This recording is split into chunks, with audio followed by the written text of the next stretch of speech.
இப்போ நம்ம இருக்கிற இந்த கோயில் தான் தஞ்சாவூர் கொங்கணேஸ்வரர் கோவில். இந்த கொங்கணேஸ்வரர் கோயிலுங்கிறது ரொம்ப பழமையான சிவஸ்தலம். பெரிய கோவிலுக்கெல்லாம் ரொம்ப மூத்தது. இது தஞ்சாவூர் மேல வீதி அப்படிங்கிற இடத்துல இருக்குது. மேல வீதியில் ஒரு 7-8 கோயில் இருக்குது, வீதியிலேயே இருக்குது. அதில் ஒரு கோவில் தான் இந்த கொங்கணேஸ்வரர் கோவில். இங்கே கொங்கண சித்தர் தவம் பண்ணும்போது அவர் சிவனை நோக்கி தவம் பண்ணும்போது அவரோட தவசித்தினால் யாரை நினச்சி தவம் பண்ணுறாரோ அவங்கள ஜடாமுடிக்குள்ளே அடக்கிற சக்தி கொண்டவர் அவர். ஸோ அப்படி சிவனையே எடுத்து தன்னுடைய ஜடாமுடிக்குள்ளே அடக்கிடுறாருன்னா எடுத்து ஐக்கியமாகிடுறாரு சிவன் உள்ள.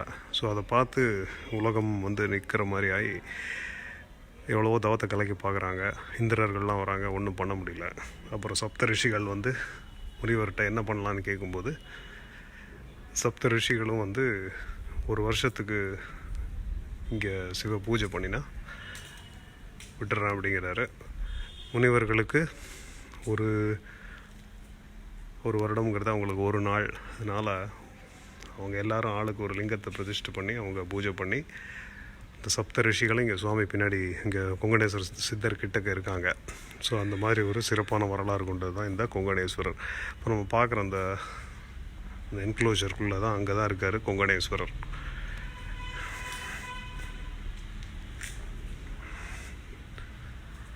அந்த பக்கம் இருக்குது கொங்கணர் சித்தர் சந்நிதி. அங்கே தான் சப்த ரிஷிகளும் இருக்காங்க. ஸ்தல விருட்சம் வன்னி மரம். இது தஞ்சாவூர் மேலே வீதியிலே இருக்குது. இப்போ இதை நீங்கள் போனால் மிஸ் பண்ண முடியாது. இங்கேருந்து ஒரு 1/2 கிலோமீட்டருக்குள்ளே தான் தஞ்சை பெரிய கோவில் இருக்குது. தஞ்சை தளிக்குளம் அப்படின்றது சிவகங்கை பூங்காங்கிறதுல அந்த தளிக்குளத்தில் இருக்கிறது தேவார வைப்பு தலம். அது தஞ்சை பெரிய கோயிலுக்கு வயதில் மூத்தது. அது தவிர இங்கே பக்கத்தில் பங்காரு காமாட்சி அம்மன், நவநீத கிருஷ்ணர், எல்லா கோயில்களும் இருக்குங்க. ஸோ அந்த மாதிரி சிறப்பு வாய்ந்தது தான் இந்த கொங்கணேஸ்வரர்.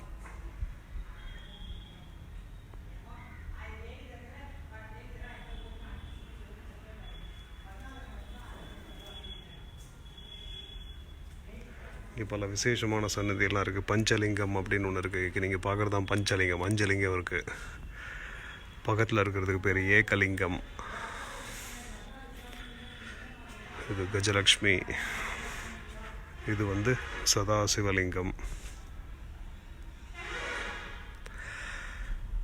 இது மகிழம்பூ காடாக இருந்திருக்கு அந்த காலத்தில். ஸோ நேராக உங்களுக்கு தெரியறது தான் மகிழ மரம். அதுக்கு கீழே மகிழ வனேஸ்வரர் இருக்கார்.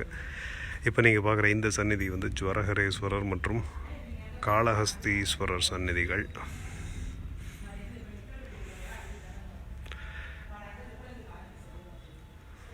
ஒரு மீடியம் சைஸ் கோவில் இது இந்த கொங்கணேஸ்வரன் கோயில். இப்போ நம்ம இருக்கிறது ஆக்சுவலாக பார்த்தீங்கன்னா உள்பிரகாரம் தான். இதுக்கு வெளியில் ஒரு பிரகாரம் இருக்குது.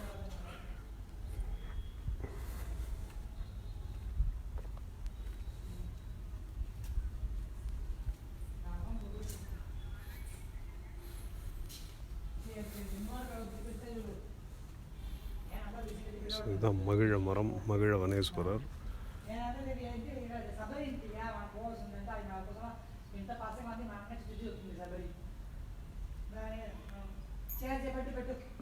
ஸோ இதுதான் கொங்கணேஸ்வரர் கோவில். தஞ்சாவூர் வந்தீங்கன்னா மேலே வீதியிலே இருக்கிற கொங்கணேஸ்வரர் கோயில் ஒரு லேண்ட்மார்க் எல்லாருக்கும் தெரியும். அது பார்க்கலாம் நீங்கள். ஓகே, நான் உங்களை இன்னொரு வீடியோவில் பார்க்குறேன்.